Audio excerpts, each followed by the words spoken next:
Здравейте, аз съм Карина Павлова, на 9 години от град София. Здравейте, аз съм Ивана и съм майка на Карина.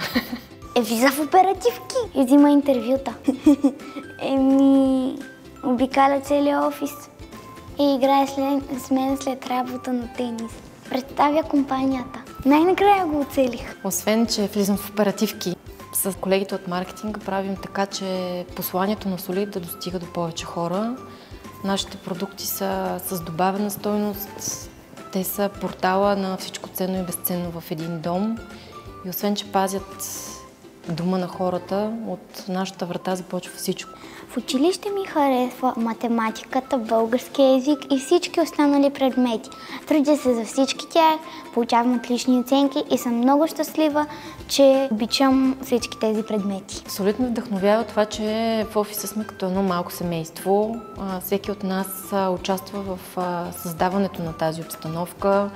Много голяма част от нещата си ги правим сами, което пък е супер, защото по този начин се чувстваме все едно сме си вкъщи. Имаме много готини кътове, на които всеки може да прави различни неща. Имаме фитнес център, имаме си готина библиотечка, пием кафе на бара и разбира се, готините колеги, с които няма как да не ти е хубав деня. Всъщност аз използвам фитнеса. Всъщност да, ти го използваш и всъщност ти използваш и детския кът. И детския кът. Да, имаме и много готин детски кът, всъщност. Да. И какво още? Тенисна маса. Тенисна маса. Солид харесвам колегите на мама, харесвам детския кът, харесвам цялата сграда, но най-много ми харесва тениса на маса. И разбира се, детския кът.